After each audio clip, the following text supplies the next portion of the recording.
They say hunting and fishing can be dated back more than 2 million years. Throughout the years, the historic angler and hunter has steadily evolved into the avid hunter and angler that we know and love today. Welcome to the Outdoor Defiance podcast. As you listen, you will hear comical stories, companies talking about their products, researchers talking about their research, and overall ways to help you become a better outdoorsman. Welcome to today's episode. So we're back with another episode. This will be episode number 25. And this week we're pretty busy with recording. So we got some in live with some people from Oklahoma. And I think, what's Wednesdays? Why am I? Oh, it's with the archery guy. Yeah. And so we got some cool stuff coming up, especially right before season. Some people that'll give some great tips. I know the guy from Oklahoma that we're talking to. He was on Whitetail Cribs the week that we were on it. And so that'd be cool to kind of be able to meet him and see all he's done. I mean, based off his pictures and what I've seen him do it throughout the years, it's been pretty incredible. So I'm excited to be able to be in person and talk with him. Yeah. So the in-person ones are probably my favorite just because you're face-to-face and kind of relate with people more than just seeing them on the screen. Yeah. You can, you don't have to deal with Wi-Fi and things like that, which is... Yeah, it sucks. Yeah. Yeah, mine sucks, so...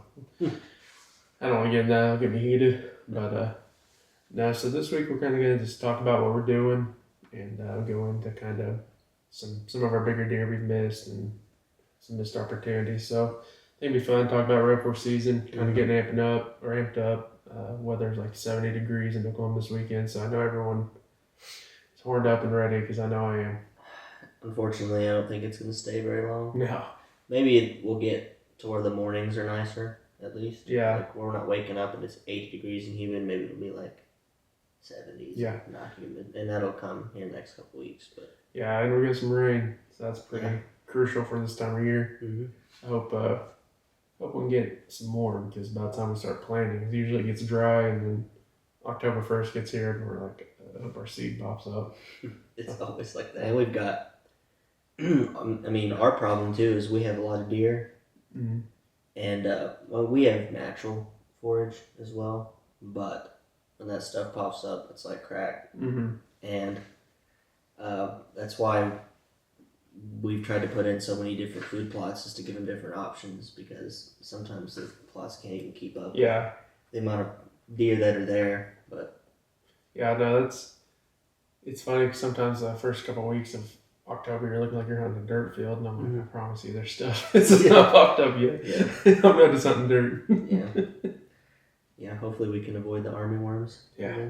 I don't know why they're bad in that area, but they are. Man, we avoided them last year. 2 years ago, it was either 2 or 3 years ago. We got Yeah, I remember that. It looked like our field was moving. Yeah, I remember that. Worms that were on it. Yeah. Like the few wheat fields we have around there, I mean, they always get them sprayed for armyworms. I don't know why. I don't know the science behind them, but they're in that area pretty bad. Every time Dad sees a moth flying around, he's like, he just starts holding his breath. Armyworms. So I know your dad and G-Paul, your dad was here just a little bit ago, and he's talking about working the fields. Mm-hmm. We're probably going to plant mid-September, early beginning September between the both of us. We kind of have different times we plant and all that between each other, and what we plant. But is there anything else? Are you guys running cameras yet? I know last episode we asked. No. We typically don't put cameras out super early all the time. Yeah. It's just a preference thing. It's not that we don't want to be in there. It's like, if I throw them up there, it's hot. I have to go run them. If they're not cell cams. Obviously, if they're cell cams, you don't have to. Right. But no, not yet. I'm sure I will soon because Abby's been on me about it. She wants to see the velvet deer. So I'm sure I need to get them out soon. So yeah, I've had some bad luck with them too. So I put one out a week ago, and like I said, apparently someone put dead batteries in my battery holder, and which doesn't make sense. but it's like eating a bag of chips and putting an empty bag of chips in the pantry. Like, why? So I've had some bad luck, but after this, I'm gonna run out there and get him set up, and I'm excited. I know Gage has ran, or he's had his out, and really hasn't had anything special show up. He's had a couple older deer he's had in the last few years show up, but he gets his out early. Yeah. Like earlier than anybody I know. But he likes looking at them when they're out. Which I usually like to watch them, grow. But like I said, I live about an hour away now from my spot, so it's kind of inconvenience to be able to run out there, and if something goes wrong, and then back to the cattle. I mean, like I said, they get in there and mess stuff up, so I don't walk them out. Saying right there, you want to try it? Maybe the audio on there will be fun. What does that do? I don't know. Wonder what that does. It's still recording, so we can try it if you want. We just keep rolling. Something fails, we can do electronic one, I guess. Yeah, but yeah, it's been electronics and Wi-Fi have been about the death of us for the last couple of weeks. But we're getting lined out. Season's gonna be here. I've been shooting my bow a lot more. That was kind of cool not really cool at the time, but I did something last year and changed up some stuff thinking I needed to be able to shoot better, and then go out there and try it this year, and it was horrible. So I've been spending the last few days critiquing some anchor points and doing some stuff. I changed my sight completely up for new anchor points, and so far, yesterday I shot the best I have in the year, so I don't know what I was doing wrong from last year. Last year I was shooting really well, and then this year it changed and I couldn't figure it out, so I decided to completely redo everything and see what I could do. And it went from like a plate size group at 50 yards, if that, to now I'm back to, I don't know, my baseball, maybe softball at 50 yards, which still isn't the best, but that's still good for any hunting situation. If I was going to go out 90 yards, 80 yards, 70 yards for antelope or elk, yeah, I'd want to be way better. But for whitetail, I mean, I'm not looking at shooting past 50. Yeah. So. Unless you're those other guys. Yeah. Yeah. I'm not them yet. I don't know how the people are like, oh, I'm going to shoot that deer 102 with a bow. Like, pretty dang. Man, shooting a whitetail. Or even antelope. Yeah. I mean, they're tiny. Yeah. You can get away with it for like mule deer, elk.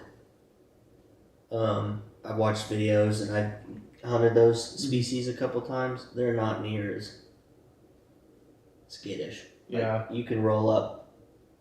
You could walk out in the middle of the opening and have mule deer stare at you for 20 seconds before they decide to move. You do that here.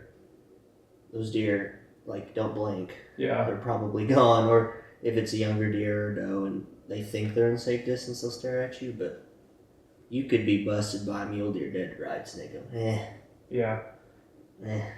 Whatever. Yeah, it's funny how different they act, just kind of what they're... I'm not saying that's every case. I'm not saying mule deer is easier, but... No. The older bucks and stuff are smart. Yeah. They'll wind you and stuff like that, but you have a little bit, as far as sight, I'm talking sight. Now, nose, they'll wind you and they'll get out of there. Yeah. But as far as sight goes and how they kind of hesitate, you have a little bit more room to play there. Yeah. Especially with the bow, because they're not going to jump straight like whitetail. Yeah. It's what I was referring to. Yeah. They're not going to... And I don't feel like they get out as fast. No, they don't. Whitetail will get out, and mule deer has a typical, oh, what is that? Okay, let's bounce out. Yeah, they'll bounce out. Yeah, and then of course elk sometimes will just sit there and watch the arrow hit them. Yeah. They'll just go, ow. Elk are crazy. I hope in the next 3 or 4 years I get a chance to shoot with my bow, but... Better no more over the counter. Yeah. Colorado. Yeah, everything's getting harder. Wyoming, Colorado, Kansas, I mean, you name it. We're all getting, heck, Oklahoma, up in our prices, which is not really harder to get, but it's getting pricier. So you gotta, instead of budgeting 2 hunts, you might only budget 1. Well, speaking on Oklahoma's, I mean, everywhere else was expensive. Yeah. For non-residents, at least we were like, we're up with the times. Yeah. I guess now that's where I'll say for that one. Yeah. It's not too. I didn't see the hike for residents. Was it too bad? I didn't think it was that big of a difference. No. I didn't think it was that bad. I mean, obviously, the lifetimes. Yeah, I mean, we've been paying like 1980 prices or something like that. So I mean, I'm not too upset. I hope the money's, which we've talked about this before, but I hope the money shows up somewhere. You know, increases, or I hope it doesn't go unseen. Yeah. That's what my only worry is. Yeah, gets used properly. Yeah. So, yeah. No, I'm gonna get my stuff out. Well, at least one camera. I'll get one out just because I'm itching just to see, and then I think through the next few weeks, I got to get ready for Kansas. Got to get my muzzleloader out. I'm gonna try and get out where I can shoot the 200 pretty comfortable, and then keep shooting my bow, of course. But then back here, I'm gonna try to go out to some public land on my boat and walk around and see if I can find the scrapes. I found it, or wait closer to October and see if I can find the scrapes and put some cameras out and see if I can see deer sign and maybe try some new areas this year. But like I was talking to one of my other buddies yesterday, I was like, man, it's just hard.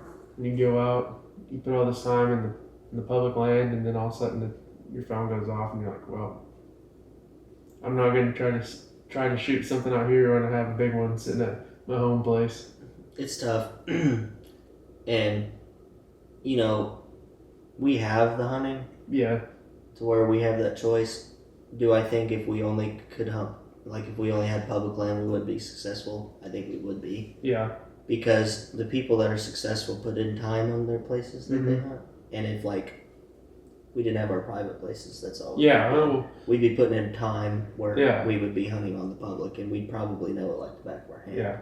Well, like even the place that I've hunted, I know pretty well. I mean, I feel like if I put in the whole season dedication, I mean, based off my trail cams, I would get it done eventually. I don't know if it's going to be your, 120 or if it's going to be a giant. You don't know, but just like that 10 the last few years, I mean, he's huntable. You just got to wait till the people that want to come through and do the deer pushes, and you got to wait there for them to come through and then leave. And usually you have about a week or two when season opens to about the last week when season ends, which would suck to put in that much time to a place, and only really 3 weeks are great. You'd have to go find some other places where people aren't, but no, moving where I did or where I am, I have 4 major lakes right around me that all have public land, so I think that'd be cool to kind of learn. I've seen some big deer on them, but this year I'll completely go into places I've never been. I tried it last year, but I guess I picked the places where a lot of people were, because I got a lot of pictures of people just walking through, especially hog hunters. Yeah. It was 3 weeks into bow season, and there was people walking around with ARs, and so I mean, that's the places I don't want to be. Yeah. So we'll see what happens there. Like I said, if I get a big one on public, I might focus more time. It depends. We should have a great year on our private places. I mean, we all have deer that we passed last year and that survived that didn't walk out in front of us. That should be monsters, but we don't know what happened in the year, Yeah, it's kind of like when you put those cameras out, it's kind of like starting new again almost. Yeah. Because you recognize your deer that come back. Yeah. And then you look at these bigger deer that you're like trying to put the pieces together about what deer was that? Is that a new deer? Yeah. Because we know deer move in and out, age structure, all that good stuff. Yeah. But it's interesting whenever you go in every year and start putting the pieces together about what your year is going to be about, coming up with a plan early. That's my favorite part. It's kind of those first 2 weeks you got cameras out. When it gets to that time, you can start picking out deer. Yeah. That's one of my funnest. Yeah, that's why I don't get cameras out, because there's a lot of times that I have something pretty special on me, and then all of a sudden, the week before season they're gone, or the day before season they just vanish. So it's like you're like, well, back to the drawing board, Yeah.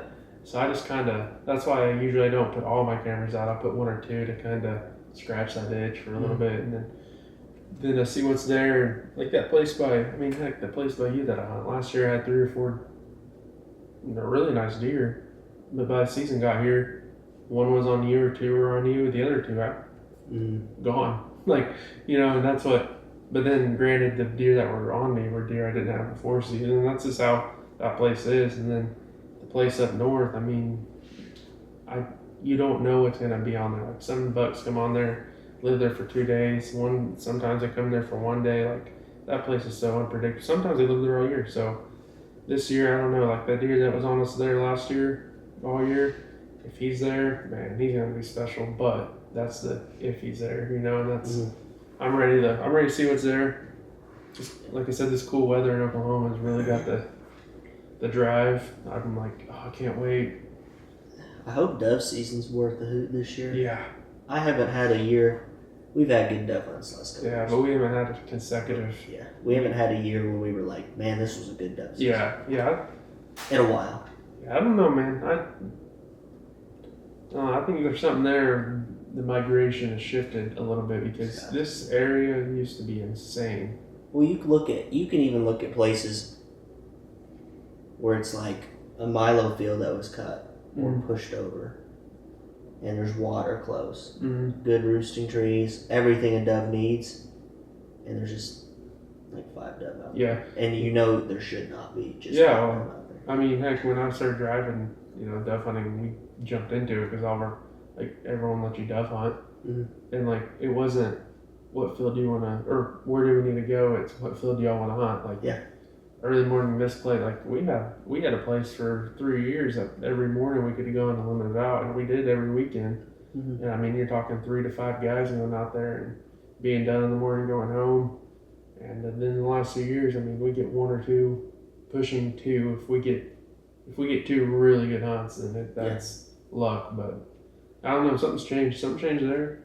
And I almost think something's changed with some of the migration of the waterfowl. I just think, I don't know if they're getting more pressured or what, but I think something's changed. Because it's, I can hear my dad and even your dad talk about back in the day, and then now here I am talking about, it wasn't even that long ago. Yeah. Yeah, it's been different. We had a really, really good hunt, 2-3 years ago? Was it 2 years ago when we killed the Yeah, it was 2 years. We had one hunt. It was early season. And after that, last year, I don't even know if I went last year. I went once. Yeah. Killed one, couldn't find it because it fell in a thick something. We couldn't find it. Yeah, that's I don't know. It's been weird. The agriculture hasn't changed except for 2 spots I could think of, but it's the makeup of the landscape other than the houses here hasn't changed. The same farmers kind of farm the same stuff. There's windmills, I guess, that came up, but I can't remember it being. I can remember it still being good even when the windmills were up. Yeah. You know what I mean? For the dove. Yeah. 5 years ago, it was okay. Yeah. Wasn't it. I don't know. Yeah, I don't know. Something's changed. I don't know. Like I said, I wish we could point a finger, but really have nothing to point a finger at. No. I see people do well, but I don't see them do well all year. Yeah. You'll see them would you slam the dove? And I'm man, they have a good dove hole. They wouldn't post again. Yeah. And then the type of people that would post every single time. Yeah. They kill their 60 whatever dove they could kill that day. And man, do I love eating doves. So it's frustrating because dove poppers are I love to shoot them too. Oh, I love to hunt them. A good dove hunt. It's hard to beat. It's hard to beat. A good any hunt. Me and Taylor talk about all kinds of different kind of hunting because we do everything that's in season. Yeah. And so we love it all, but man, doves. September dove though, that's your kickoff. That's the tailgate and before our season, before deer season and waterfowl come around. It's when you have a really good dove season, then you're just so hyped. But then if it's slow, you're just I always use the September dove season for a warm up to get ready for waterfowl. Get my shooting on point. And waking up early. Doing all the steps. And then by the time October 1st got here, then I was ready for deer hunting. I had my whole routine of what I was going to eat for breakfast, where I was going to stop, all that built up. And then now it's like if you don't have one, it's like, oh, October 1st is what? Yeah. That's what I like about dove season. And it's like I don't know, it's like all right, we got to get all the boys together and go dove hunt because when October gets here, Yeah. like we'll be texting and all that, but we won't see each other until waterfowl season gets here. Yeah. And that's kind of, luckily we hunt close, but then if you talk about all of our friend group, like, we might not see each other for till the first waterfowl hunt we go on. Yeah. I'm hoping I really wish we could get a good res goose season. Yeah, too. that's a fun hunt. One or two. One, I'll take one. Yeah, I'll take one. I'll take one here, where we kill like 30 birds or something. Yeah. Just fat slobs. Yeah. But it's coming. We're talking about this stuff because it's right around the corner. We're less than a month away from stuff kicking off, and dove season. I said teal, but I meant dove. Is 19 days. 19 days. 20 days, something like that. Residential goose is like a month and a week or something. Yeah. Something like that. And then teal, I mean, if I can find them on the water around me, I'll be more than happy to go. But dang, sometimes that's rough. Yeah. So I'm ready. I don't feel like a kid on Christmas morning talking about it. So this is another weird year for me. You too. We'll both have full-time jobs. We've never had full-time jobs during hunting season. Mm-hmm. We've never had to really schedule around hunting season. Now it's like we got to schedule around our jobs. Yeah, it'll be different. I'll get to hunt some evenings until the time changes. Right. Yeah. But when the time changes, it gets real cut. Yeah. That's where I hope public land comes in play because I got a couple places right by my house that when I walk through later in the season, there's scrapes and rubs everywhere. So I'm hoping, as the acorns drop, this is all, we're talking acorn, there's nothing but acorn trees everywhere. And I think that's what happened. I think I missed that window of when the acorns would drop, and then that's what pulled them into this place. And then I was hunting, the afterwards. So I think that would be a game changer because, 10 minutes from my house, and then I got to back in my boat and drive around a corner, so probably 400 yards. And I can dock and walk in. I think that's going to be a different type of deal for me because usually I live right by my spot, so I can go out when I want. But now I'm an hour away. If I get off work at 5,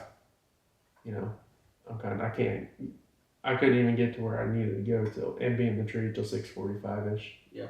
So now I can be home and where I need to be by 6, which is still not ideal, but you can make it work, especially when it's gonna be nice. I love hunting bow season. Mm-hmm. What's nice about hunting gun season is you can get out there, screw up, be late, and sit down. Yeah. And you can still have a hunt. Yeah. That's why I'm going to try to pick a couple of places like, all right, this is a good spot. If I have time, I'll get in there. And then it's like, okay, this is wishy-washy. Let's go. I'll set up here. Might not see deer, might see deer, but at least I'm out. That's where I'm at. I don't know. You got to take the punches I've thrown at you and keep going. So I think that's what I'm going to try for this year. Mm-hmm. Yeah, I'm already excited. I got into fishing a little bit more this year. Yep. It's I got fishing early because we went to vacation early. So I got to fly fishing earlier, which, got me going already. Which has been nice because I've really gotten into fishing this year. Mm-hmm. Like lake fishing, I've always liked the pond fish and pond hop and stuff like that, but gotten into more of the lake stuff, so that's kind of made it less boring. I used to call this the off season. It's really not. Yeah. If you fish a lot, it's not the off season. Yeah. You can fish all summer, but that's where it's gonna get weird too. Talking about that December catfish bite. we need to roll up to our lake house a couple times this morning. Yeah, I'm just like. It looks like everything you described for that December type stuff. That's what our cove looks like. Well, I know, but I'm like, it's like December gets here. What if I have a buck tag in my pocket? Yeah. Waterfowl season, but I know the catfish are biting like they are. It's gonna be. December's a tough month to pick for especially you, me too, because when waterfowl gets here, you start. I start scouting, of course. Yeah. And if there's a really, really good waterfowl hunt. Yeah. Probably go to that. If it's not great, I'll probably deer hunt. But later in December, the more you sway. Yeah. Especially if you don't have a buck, you're just like primed and want. If you have a buck, if we have a buck, we're really hunting. We'll probably deer hunt him. Oh yeah. I mean, most likely we're deer hunting him. But if we don't, if we have like a couple nice bucks, we're like, well, if he lived, it would be the worst thing in the world. We're probably gonna.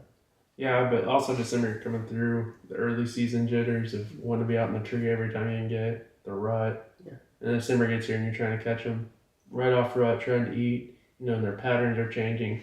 Well, it's like I'm like, I want to wake up in a duck hunt and kill ducks, be out there with friends, or I want to go stand in a tree or sit in a tree that I've been in all year and hopefully catch something. Even if, like you said, if you don't have something on camera, it's like, which I don't totally rely on my cameras, but to that point, if I don't have a picture or haven't seen it with my own eyes, there's a lot of times they're not going to be there. Yeah. You know what I mean? And especially on my places. I mean, you know, a lot of people, this is something that I didn't realize until we went to Alabama too, of people consider what we hunt small parcels of land. And I'm like, I always knew they're small, but like people like were mind blown about it, you know. You're looking at 160s and 40s or 80s, whatever. And it's like, you talk about that, you know, and then a small acreage somewhere else is like 1,000 acres if you're hunting. I'm like. And it's even different when you go up to like Pennsylvania. Mm-hmm. They get pumped if they get to hunt an acre. Yeah. You know, it's crazy the differences. You go state to state, different regions and stuff.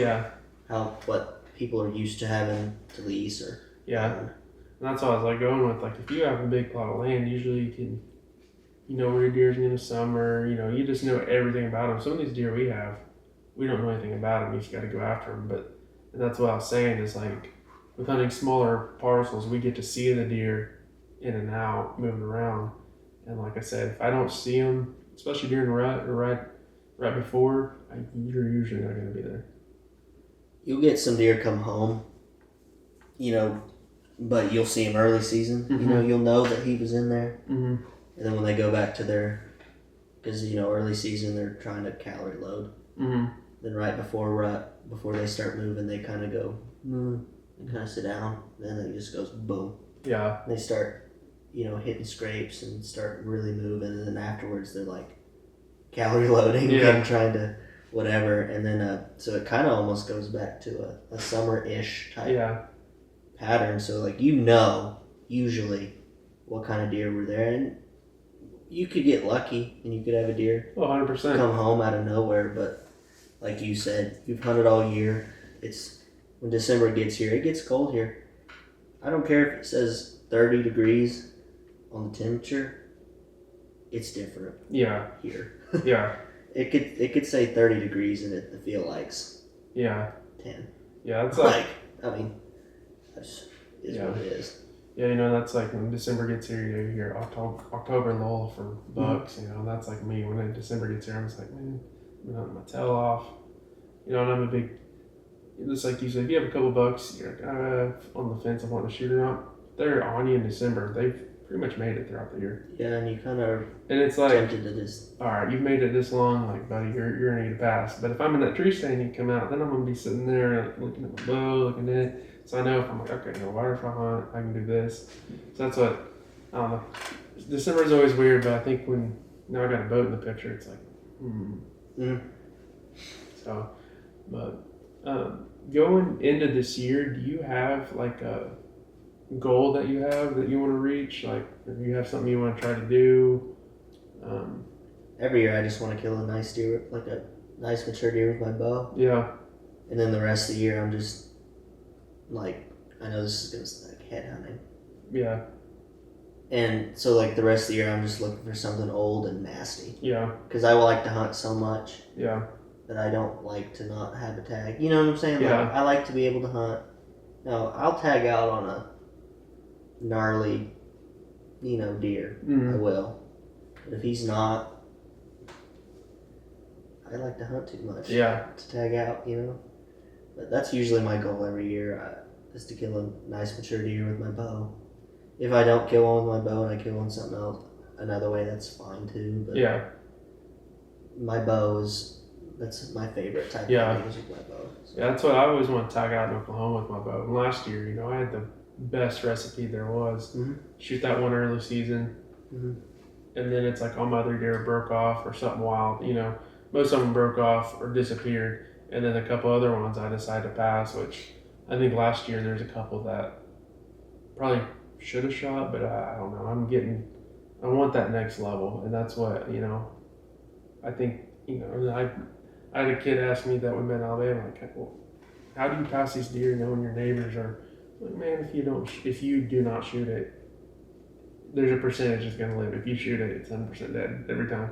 And that's what I told him. I was like, but I'm also at the level like I want that next. I want not just like to show off or anything, like, but I want it personally. That's like a goal of mine. Last year, shoot the deer like 10 days in, during an all day point. And I'm like, this is the year I'm tagging out, and everything breaks off, or disappears. So I don't know. Every year, I think that's my goal is to tag out with my bow, $2, and and it's once you shoot that one, I kind of lay back and lay low and rely on my cameras a little more, hunt a little bit more public, and I don't pressure anything, And I think that's also something else I'm going to do this year is I'm going to lay low on a lot of my spots because I don't want to burn myself out driving back and forth. And I'm going to hunt public a little more, and hoping I'll get a picture or something. But if not, then about 3 to 4 weeks in the season, I'll be back up on my private spots. Well, I almost tagged out last year. Yeah. That deer that I didn't shoot. But the 2 years before last year, if you remember right, I didn't kill a deer till like November. Yeah. With my bow. So I was to the back end of the best part of the season. Mm-hmm. I killed those 2 late, like middle November. And then after that, like we said, December rolls around. Then you get to your decision-making point of the year. But I almost tagged out last year. Yeah. A couple of years ago, you tagged out back-to-back years. Mm-hmm. Year you shot the 8x8, you tagged out that other big 8 point, and then that following year you shot that 8, and then shot that one with the big dagger. Mm-hmm. So I've never tagged out with $2, but yeah, I haven't done it in a while, a couple years. I will, like I said, I will. Yeah. But it will not be before rifle. You know what I mean? Yeah, I don't know. Unless I kill 2 with my bow. I'm probably not killing a borderline buck with my muzzleloader. Yeah. Just probably not. He's gonna have to be my first buck. Yeah. Or, like I said, if I don't have a gnarly deer for my second deer, I'm hunting rifle. I just like hunting rifle too much. Yeah, I hunt rifle a little bit. Depends on where I'm at. If I'm hunting a spot by you, I'm bow only. I say that, and then I do carry, like the 2 years I've had 2 big ones on me, I always carry my 308 with me, like I said, because it's real light, and I carry that and my bow in. But I've never shot one there. I guess I did shoot that 8 point the year I had my wreck with my 243, but that old 8 point. One we almost couldn't find because he stopped bleeding, but he was right there. Yeah, we walked over like 4 or 5 times. He just wasn't bleeding. Well, 243, what he'll do. He ran 50 yards. Yeah.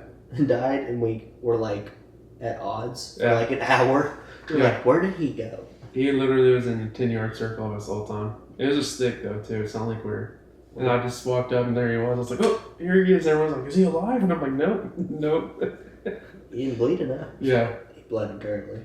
Yeah, it didn't help when our guys didn't tell us until about an hour in that he was colorblind. Who was that, Tyler? Yeah. How does he track deer? Oh, he said he can see the shine, or it looks different if he looks at it. I don't know. I was like, dang, I wonder how many times he saw blood and we didn't know. He could have seen that deer in there because it's the same color as some of those leaves. Yeah. It was probably like, that's weird. Leaf pile. Yeah. But no, I'm definitely ready for the season. Like I said, I can think back, which granted, 7-8 years ago, I didn't have all the places I have now to hunt, and I didn't really take in. It was like just try to find the biggest deer, hunt with my brother and dad, So like, it hasn't been that long, but like, where I'm going with is I haven't seen a year based off the year previous of the deer that survived and passed. I haven't seen a year that could be better than this year. and I mean, I'm stoked. Like I said, another thing I think is gonna be a saving grace for all for hunting season. Like I get 3 weeks in October if I don't have a deer down. It's like, man, should I shoot a doe to get this to get my finger, to get this going. But now I'm going to Kansas 2 weeks before season, and it's like, sorry Kansas, something's not gonna survive. That last weekend I don't care what it is, something's not gonna survive, and then I come back and be like, okay, settle down. Did you get 2 tags? For up there? Is it 2? It's just a buck, 1 buck, and I think a doe, or I don't know if you had a doe tag too. I think I do. Okay, that's what I thought. I thought you'd have a doe tag. Yeah, I think I have. I think I looked, which I didn't know that, which I don't know a lot about out of state hunting, I'll be honest. I mean, like I said, my family's never been into it, so I kind of had to learn. I stumbled on it, yes, I do have some type of doe tag. That's what I thought, yeah. So, I'm ready. Like I said, I know I've probably said I'm ready 100 times already in here, but I think going into this year, get to go hunt September, that'll be huge. I think I'll get back, get to put my pieces together, and then settle down, hunt some stuff around me. Then I don't work Friday, so Friday, Saturday, Sunday, go after what I want. So I'll be really trying to put the whole puzzle together in 3 days of hunting versus usually I have 5 or 6 the whole week. I'm gonna try to do the old comp time stuff, especially when time changes. Yeah. To have Fridays off a lot of times. We'll see. We'll see what happens.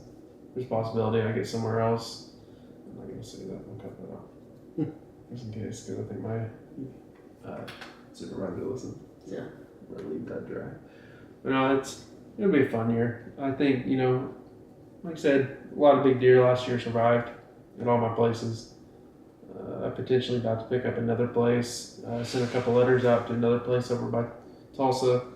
And, if I get any of those places, there's just another added place that I didn't think I had. And so if I get one of those, man, I think this year I'll have the best chance ever to tag out on 2 deer. Or 2 bucks. Yeah. Have you seen the people advertising leases on Facebook Marketplace? Yeah. How ridiculous they are? Yeah. I just thought I'd bring that up. Yeah, that, and then also the people that are doing, like, you can rent out places for like a week or a few days. You can go on there and like book your times, like an Airbnb. Like 2,000 Yeah. for like a week, and they're like, oh, I got 8 slots. Yeah. You can hunt a week of muzzleloader here for $2,000. Yeah. Hey, people pay it, I guess. Go ahead, but Obviously, people pay it, but I'm not that person. yeah. I'm not. If I'm picking up a place, I'm hunting it the whole year. Yeah. Like, a week's not. Like, that's why when it's tough going out of state. Yeah. Because you're learning on the fly. Unless you keep going back. Yeah.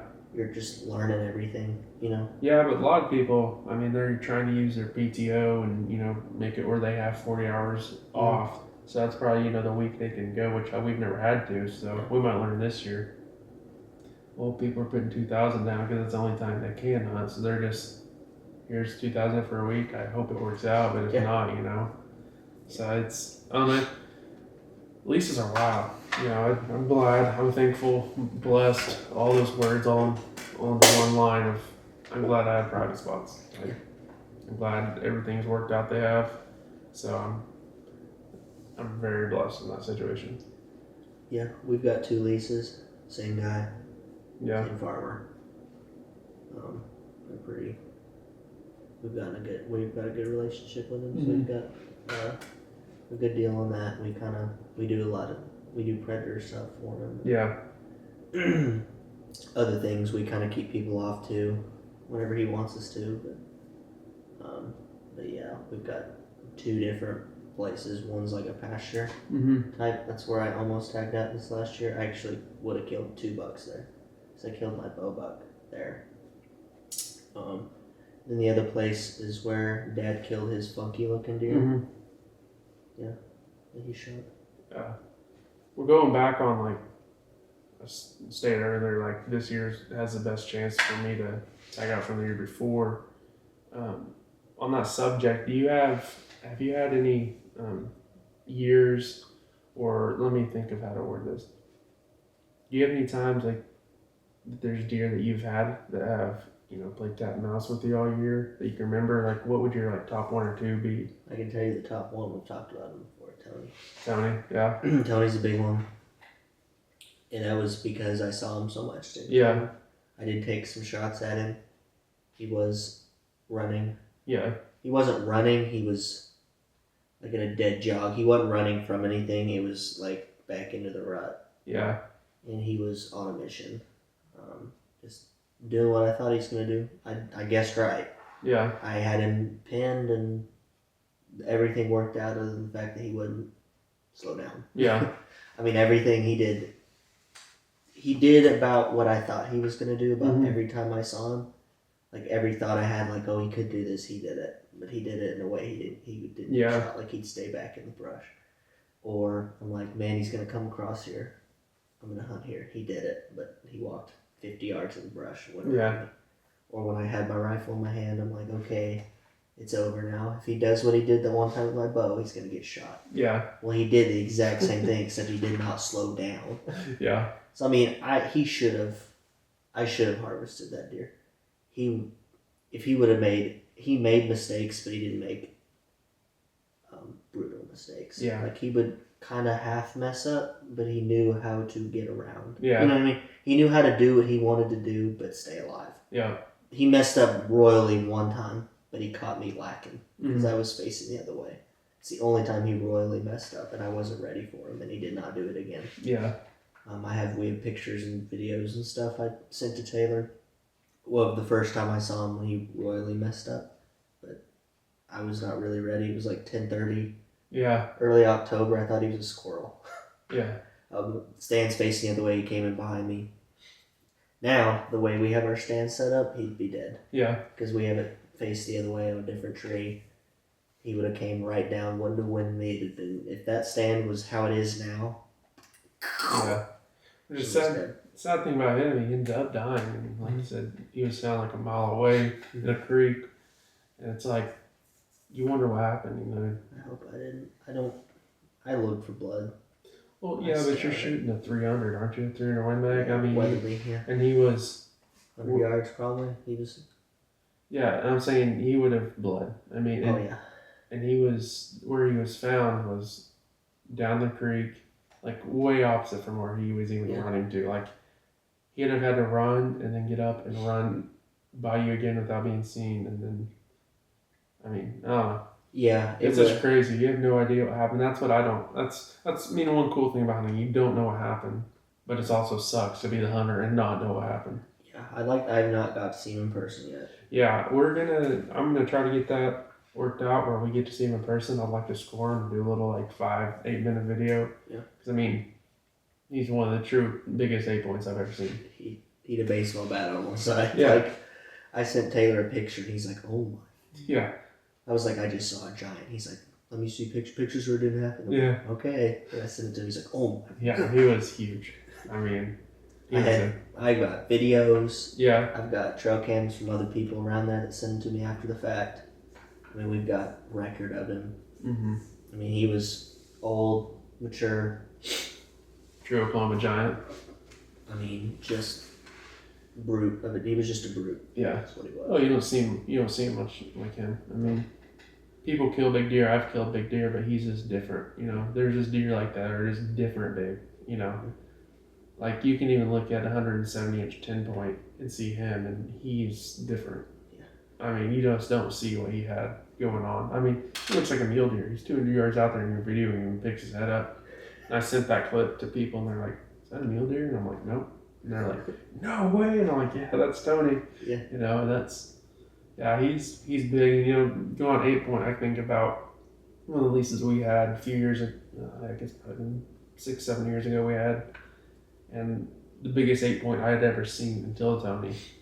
And I wish I had pictures of that 8-point to kind of look side by side. He was just structured different, super tall, tined, not really wide like Tony was, but just massive and super tall tined. And on that place, before cell cams, like you had to go and check them.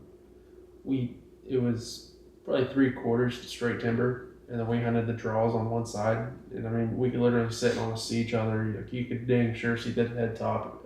certain stands, you can see the head top of the other guy sitting, 300-400 yards away. But when you're sitting that far away, the draws you had to hunt, you couldn't see, like, you could not be in one spot and see both of these draws, which was cool because we didn't pressure anything. But man, during rut, like, you could talk about there's stories of my dad and brother, because a lot of times they would drop me off at our home place, and I would get hunt there, and they would drive back and go hunt that place. And if my brother didn't go, then I got the pig. It was kind of just seniority on that deal. And my brother and dad have stories of seeing 3 or 4 shooters, but couldn't. You just see in the moment come running out and go back in, And I can talk about a time that I was actually done. I shot a rifle deer, so I was hunting with my dad, right? And I was like, Dad, I'm not feeling well. I'm gonna sneak down. Well, it was easy to access this place because that draw, like, you could get down and walk behind the stuff, and nothing could see you. Like, you could literally walk to your stand and be like, oh my gosh, there's deer down there, and you'd just stand there, and they would. So I was like, Dad, I gotta go back to. Oh, it's gonna start raining too. I was like, Dad, I'm not suited for this. Like, I'm gonna go back to the truck. He was like, okay. So that place was, and I was young too, but that place I snuck down. I was sitting in the truck. My dad started blowing me up and texting me about a big deer. He's seeing it. So I raised up in my seat slowly to see if I could see anything. And I mean, 20 yards from this truck, this absolute stud. And I was like, I could see my dad, and I text him like, Dad, he's out my window. Well, come to find out, my dad was seeing a completely different deer than I saw. That was right here. Like, he was watching one down in the draw that I couldn't see. And we had 2 giants right here. But that place, that's what I say. Like, you never knew you were going to see there. I mean, you're looking at, I think there's 10 miles of nothing but timber, and then there's just a couple places like that. So if you're not in the timber, there's deer in there. Like, we had a 7x7 in there that still today, one of the biggest deer I've ever seen on camera on anyone I've known. And anyways, so I'm wrong with that was we had this picture of this 8-point come in one night, and I mean, I love it. I love big 8-points. Like, I want to shoot a giant 6-point, and I want to shoot a true 140, 150 8-point. And this 8-point was the biggest 8-point I've ever seen on my place. Right, he comes out, camera. We have pictures of him. It's always in the dark. Real chocolate antler, massive. Like I said, tall, long tines. And so I'm sitting there one morning, and at this spot, we're on an old telephone pole, and the oil people came in that morning. It's kind of slow morning. I saw one deer I thought about shooting, and I was like, nah, I'm gonna let him go. And I'm sitting there. Well, the old guys come in, and they're pointing, and they have their rifle out the window, and I'm like, there's no way I'm about to watch this. Well, then they see me, and rifles go inside, they leave. So I'm sitting there all morning going, what did they see? And I walked, so we parked where they come in. We parked at the gate, and then that road literally went 40 yards down to the oil well. So our vehicle was 40 yards. No, my dad dropped me and my brother off there because he shot a deer. That's right.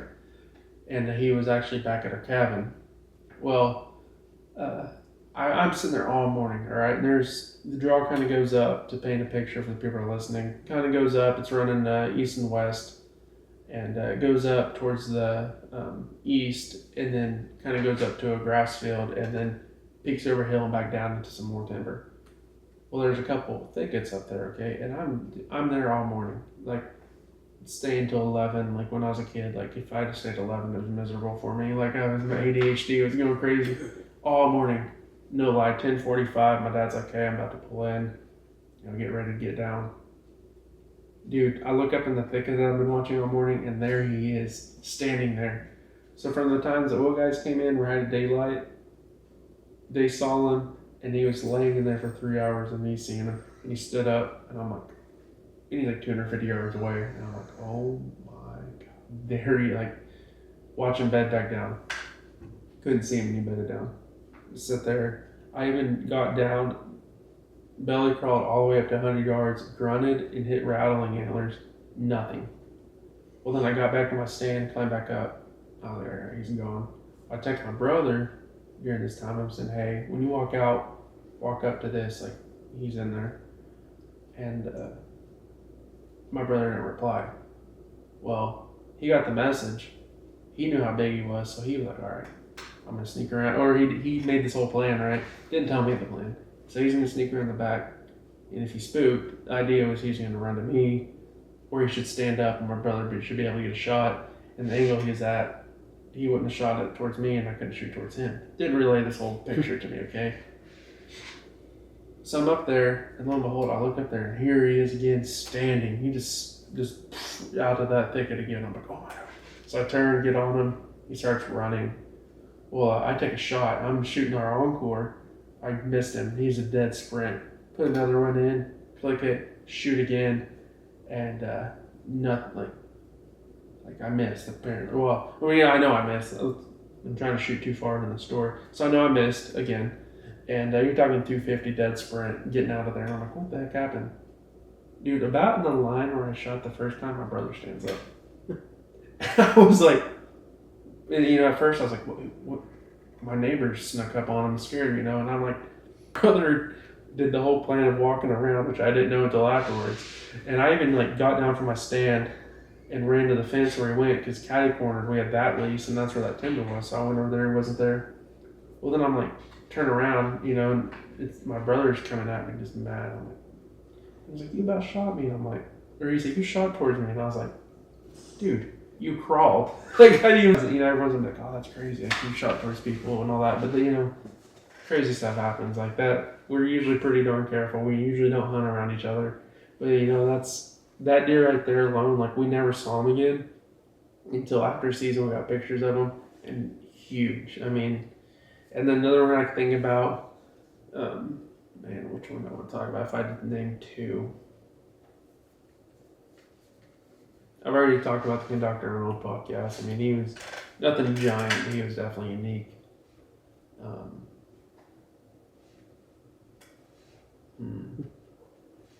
I've got a wide 8-point we hunted for 2 years. Yeah. He didn't. The only one I talk about would be corkscrew. Corkscrew is another one. That's like a deer that we have no idea what happened. We both had them different times.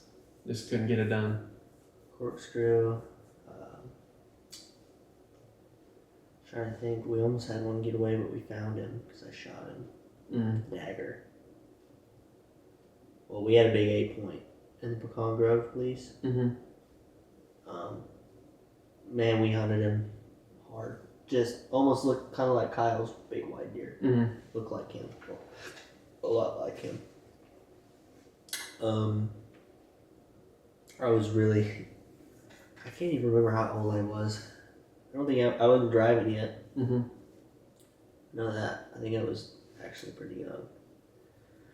So me and Dad hunted him hard every weekend because I was in school. Yeah. And after school, he'd come pick me up from school sometimes. It's before I was even doing... It's before high school because he was picking me up for school. I think it was before junior high. So when I was like 5th, 6th grade, I was hunting this deer. And we'd go hunt him. We'd have pictures of him all the time. Just would not step out in front of us. And he was just boom, boom. Just this big boxy 8-point outside of his ears. I hunted him. He came out one night right at dark. I missed him.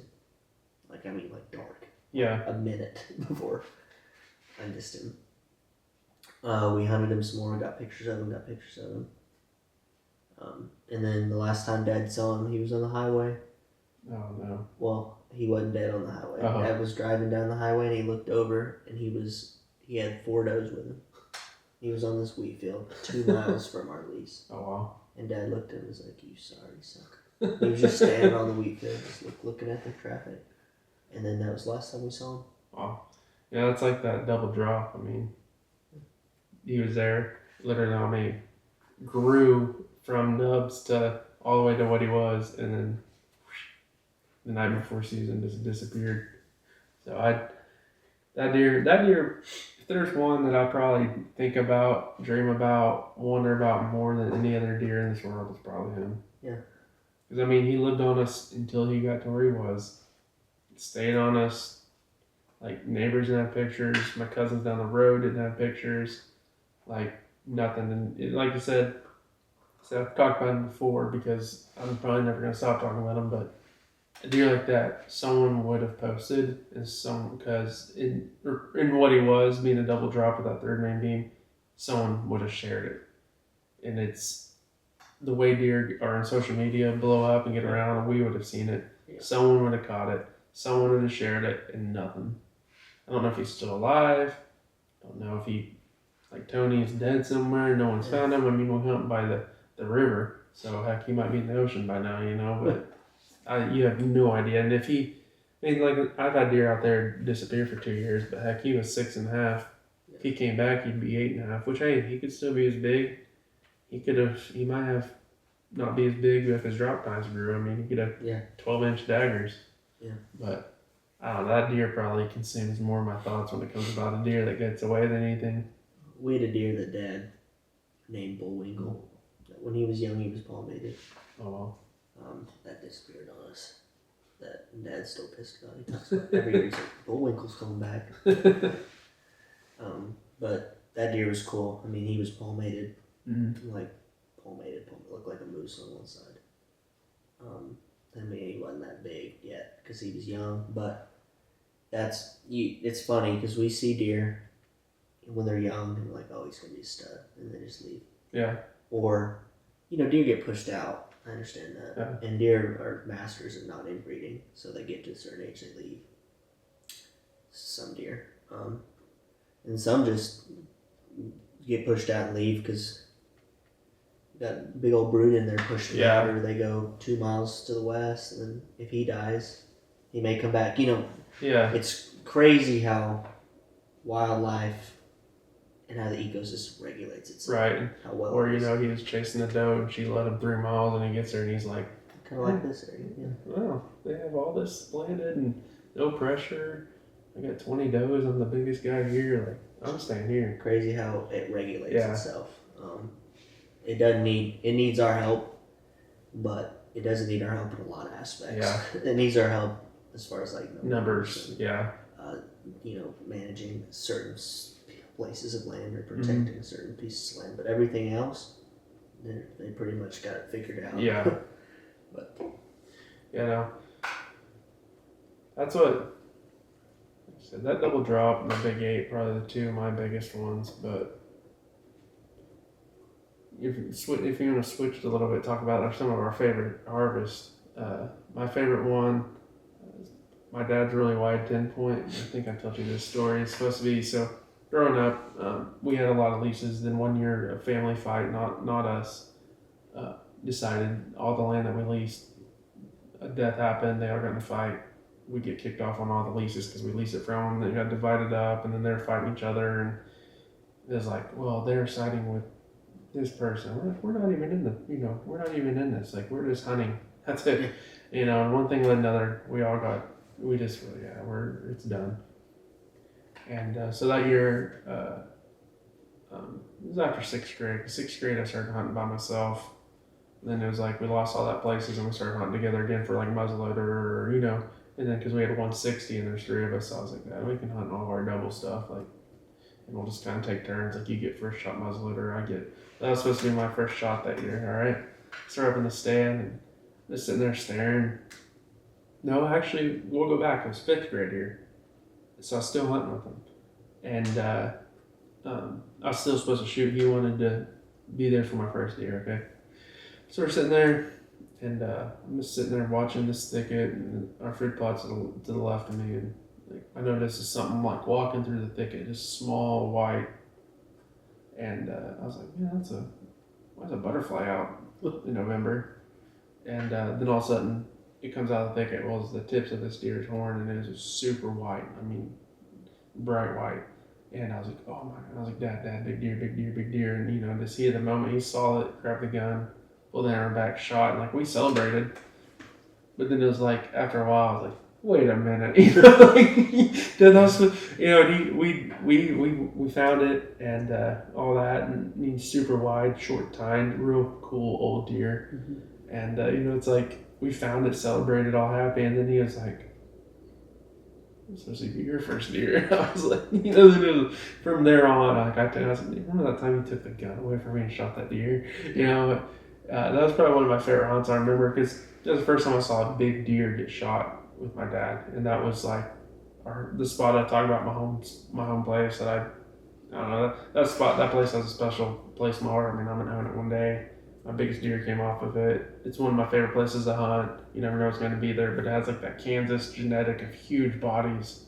You don't know if they're going to be real wide with no brow tines, or they're going to be not wide at all, but have stuff going everywhere. So that's probably one of my favorite hunts that I like.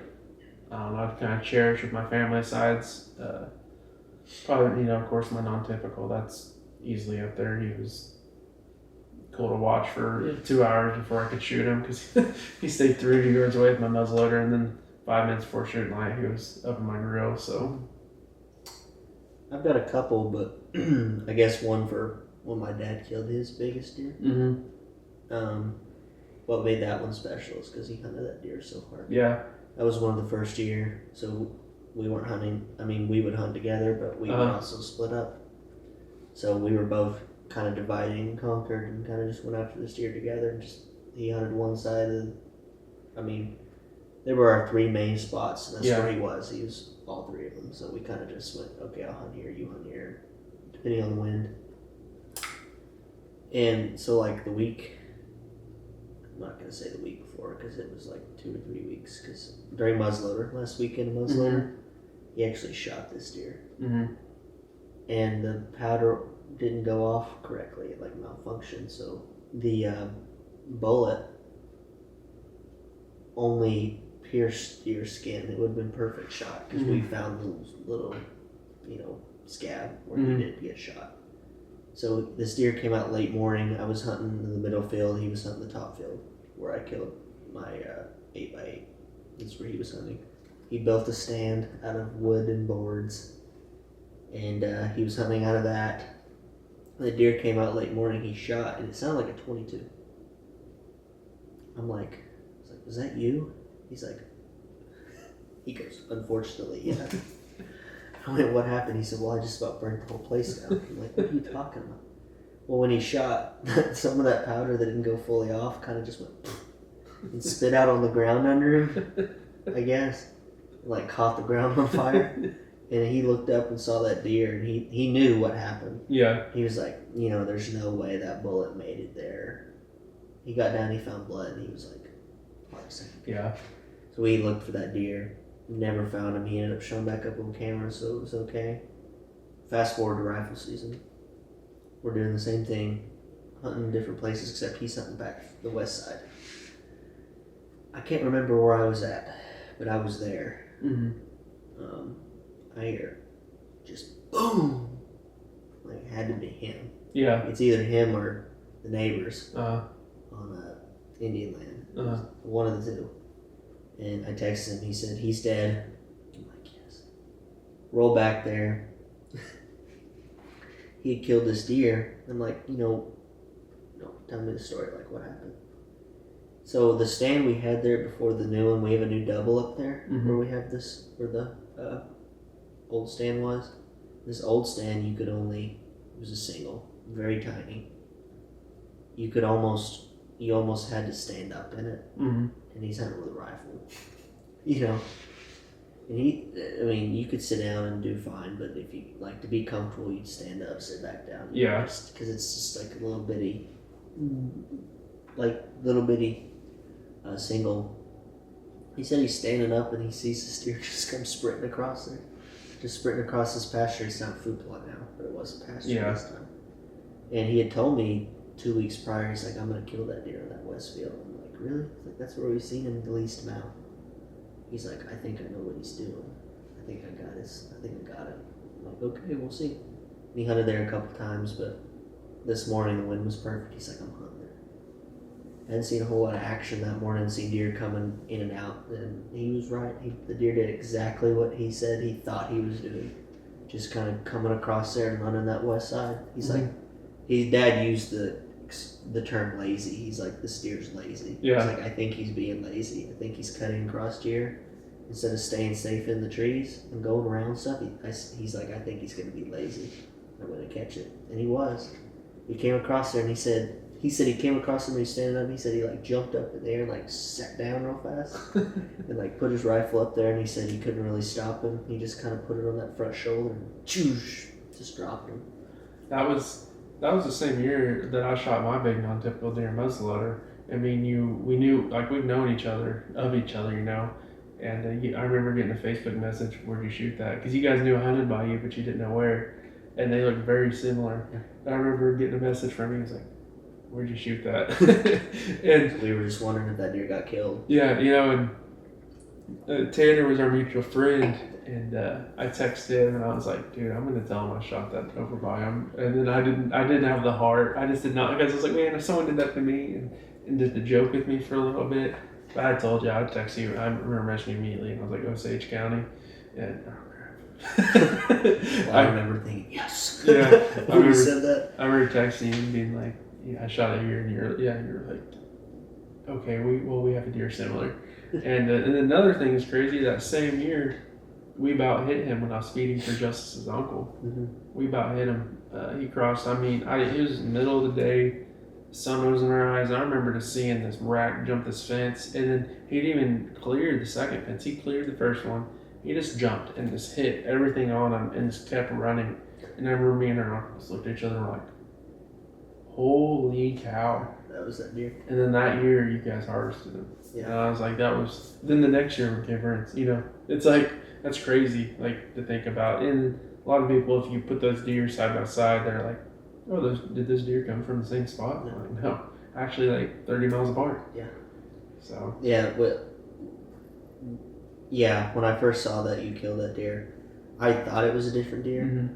But you know, until you hold a deer, sometimes you don't really Yeah. understand all the character he's got. So I was sitting there looking at it, and I'm like, surely not. Yeah. That deer looks like he's got a little bit more mass. I'm like, I'm gonna ask, Yeah. because my brain's just gonna keep telling me, maybe. But no, he wasn't, and Dad ended up killing him that year. But that was, he hunted that deer hard. Yeah. Any deer I can remember, even today. Yeah. Yeah. And dang, I had something to go with that. I just went blank. I've got so many deer stories from when I was younger. Yeah. I got one when I was sick. We were hunting in Medford, and I was sick. My mom didn't want me to go. My dad was like, "He wants to hunt. Let him come." So what we do when we go hunt Medford is the Kansas line. We have that lease up there. What we do is we get up real early, Saturday morning, hunt all day, take like an hour break, eat lunch, have Jeep on Blaine, sit there and nap. We go back out and hunt, and we either stay or we'd come back home and do the same thing Sunday. It was an all-day thing. I mean, it's far enough away. You have to make it an all-day thing.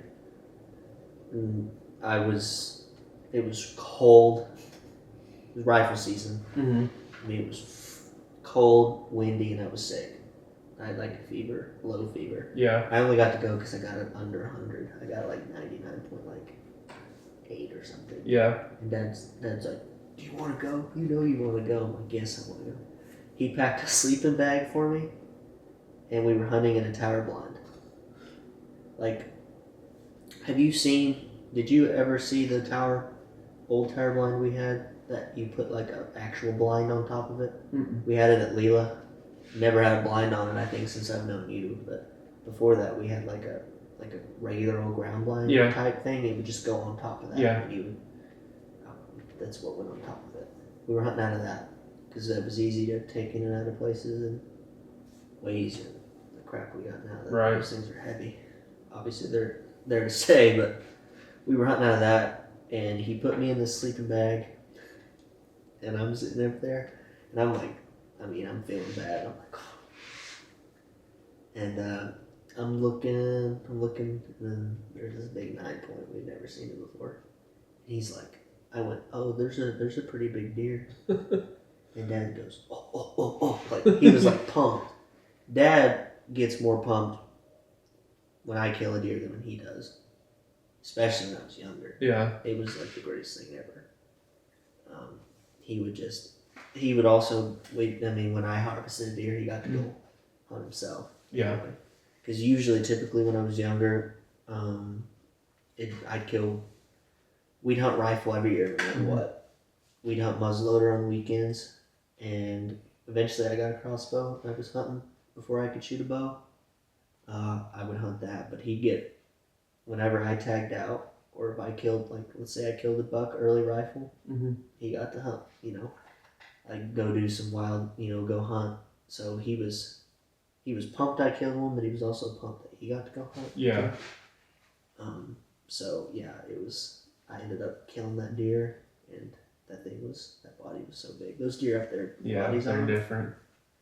Yeah, that was a fun story because I was so sick, and he brought that sleeping bag. And was like giving me snacks and stuff and water. And put that sleeping bag on me and closed it up. It was like next. Yeah. It's like closed up, one of those that closed up top. So it was like right in here, and I was just waiting for deer to come up. He's like, "Are you good? You need to leave?" I'm like, "No, I'm good." So he'd be, we were in there, and I probably shouldn't have been there. But. Yeah, I have another story, but I won't tell it on this one because I don't think my dad's rude, but he's not. It just happened the way it is, and he was after a big deer, and so I'll tell that one later. That won't be today, but yeah, I'll just say I fell asleep because I took some allergy medicine. But yeah, no. Looking back, I mean, I hunted with my dad and brother. I mean, that was what we did. Muzzleloader and rifle. Like archery wasn't on the picture, and then my brother bought his first bow. When we got the other leases because we had more land, we just didn't want to pressure it, make it where we were going after being too hard and someone to push all the deer out. We just wanted it all just kind of be there, right? But then we got more land. I was like, all right, there's no reason not to. So my brother got his first bow. And it was probably 4 years later than my dad got a bow at an auction in town when the grocery store / sportsman shop closed there. And he didn't really want to use it.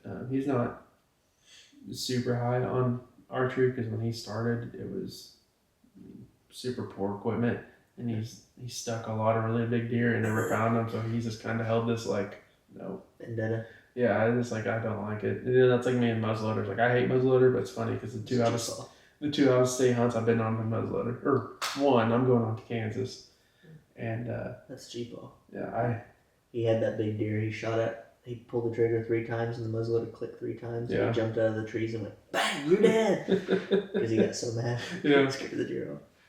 Yeah, muzzleloader to me, I've missed or something's happened. It was some of the biggest deer granted I've harvested my biggest deer with one, but it's just I don't know. I don't know. When you have that many encounters with big deer and don't get it done or miss or they don't work, you're like, I don't want to use you. And that's why my dad has bows. Like my dad muzzleloaders, he's unreal. Like I can sit there and like I can't get it to hit that. He'd be like, all right, let me try it. Shoots, he'll put 3 just right there at 100 yards. And I'm like, give me that gun. And I'm like, I shoot and it's not on paper. And I'm like, what happened?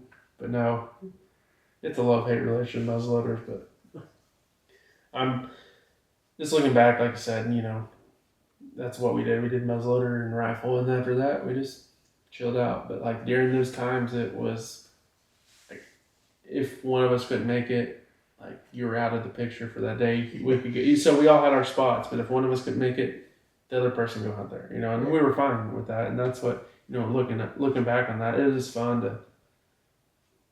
During that time, that's how we were, because as my dad's getting older, my brother's got older, he's kind of not hunting as much. My dad gets older, and he's listening, I'm sorry, but he's turned a little soft when it comes to deer. He loves to go. That dude will be out there. Yeah. But it's more of, what can I see? Not more of it's more of a, I'm going to sit here to see if the neighbors are hunting as close as we think, That's him sometimes, yeah. Yeah. I mean, if there's a big deer, he'll go. Oh, yeah. But he's going to watch a lot of deer, big deer walk. Yeah. And I'm sure that, we'll probably be there, what I mean? Yeah. We'll eventually be there. We'll have kids. Yeah. Yeah, that'll be a fun time. I mean, the next 5 years, we'll be there. We'll have the kid. Probably won't be watching the big ones walk, but we'll be like, all right, son, give me the gun. Or all right, daughter, give me the gun. So, I'm excited. I'm ready for hunting season. It's a lot of these podcasts we get people on, get to talk about, equipment, what to do, what not to do, but we don't have very oftentimes we get to come on and talk about stories. And, I think a lot of people, they hear you because of the Womack buck, and, they hear me because I get to tell about the time with the Womack buck, being there and all that. But I don't think they ever hear stories and how we're raised. Like, me and Gunner, I like to tell this, me and Gunner didn't really become friends until 2019.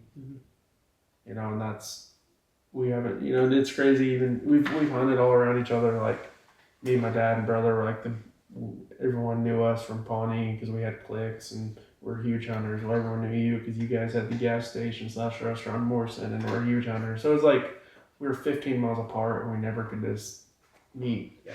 And it's crazy. Like, here we are. Like, we finally got to do it. Finally made something out of it, and it's been great. But no, I like this. I like the times that we get to stick together and or get together and sit down and talk about these stories, because a lot of them I haven't heard, or I have, but I like to hear them again.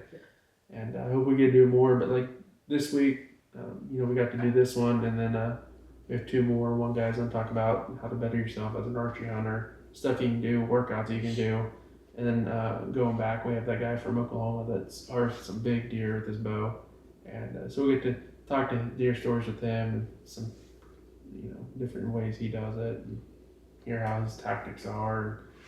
So I really think, or what I'm getting to is, I'm glad we got to do this. Like, we've done one other in person, and I hope we can do more. I think deer season, we got some cool ideas there that we'll be able to do some in person. It'll be a little easier. So, guys enjoyed it. Not a lot of how-tos or anything like that, but just good old storytelling. So, campfire stories. So, glad you guys tuned in.